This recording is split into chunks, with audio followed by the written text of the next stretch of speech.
Em meio a uma grave investigação de corrupção, batizada de carne fraca pela Polícia Federal e que envolve políticos, Ministério da Agricultura e grandes frigoríficos que operam no Brasil e no exterior, o governo se vale de uma histórica farsa para desviar o foco do mercado, anunciar embargos à carne bovina brasileira.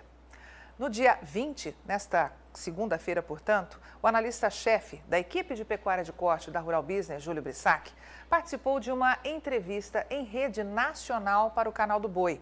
e alertou pela primeira vez aos não assinantes da Rural Business que os embargos propagados ao Brasil de países consumidores de carne bovina é uma farsa histórica da era Pratini de Moraes, que ocupou a pasta de ministro de Agricultura e Pecuária e depois assumiu a presidência da ABEC, Associação Brasileira da Indústria Exportadora de Carne Bovina, uma entidade que defende os interesses de mercado das indústrias exportadoras do Brasil. E depois veio a ser conselheiro da JBS, cargo que herdou por serviços prestados às empresas dos irmãos Batista.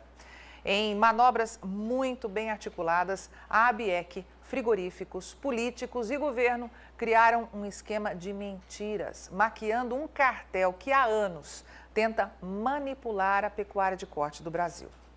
No decorrer de todo esse período, dezenas de embargos à carne bovina brasileira foram anunciados, numa tentativa clara de jogar para baixo os preços da arroba do boi no Brasil e favorecer grandes frigoríficos envolvidos no esquema. No entanto, exatamente num período em que o governo dizia e a mídia não especializada propagava que mais de 59 países haviam proibido a entrada da carne bovina brasileira em seu território por causa de um foco de aftosa em 2005, uma investigação exclusiva da equipe de pecuária de corte da Rural Business revelou toda a farsa.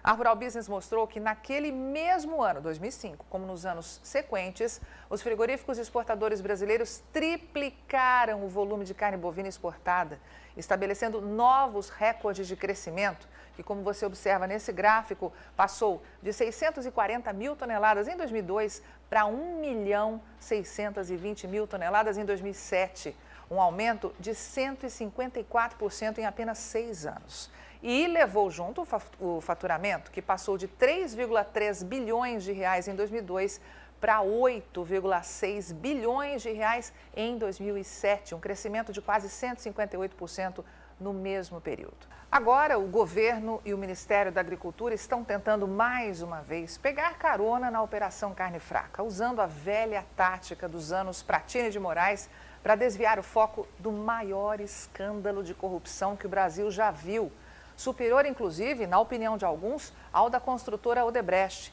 e que por anos foi patrocinado por empresas e políticos corruptos no setor de carnes do Brasil. O analista Júlio Brissac diz que a era de manipular o setor de gado gordo e da carne bovina no Brasil pode acabar com a ação da Polícia Federal, que há 2 anos vem reunindo provas para desmascarar um esquema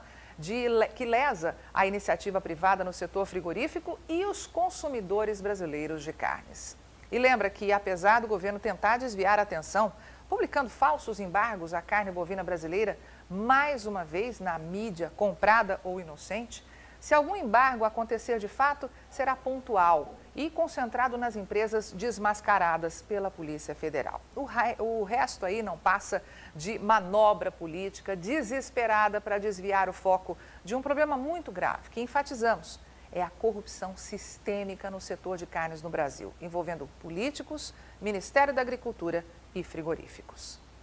Antes de encerrar, um alerta aos operadores de mercado. Sem a JBS nas compras aí de gado, o preço da arroba subiu nesta terça-feira em vários estados do Brasil, como São Paulo, Mato Grosso do Sul, Paraná e Rio Grande do Sul. Quem está suspendendo a compra de boiadas é a JBS. E frigorífico que não vende carne bovina no varejo não pode mesmo abater gado. É claro que a massa de frigoríficos não exportadores comemora a saída da empresa das compras diárias do mercado. Açougueiros também comemoram o aumento da demanda pela carne in natura no mercado interno brasileiro, que cresceu nos últimos dias, já que o consumidor está deixando de comprar o produto nos supermercados que não vendem carne in natura.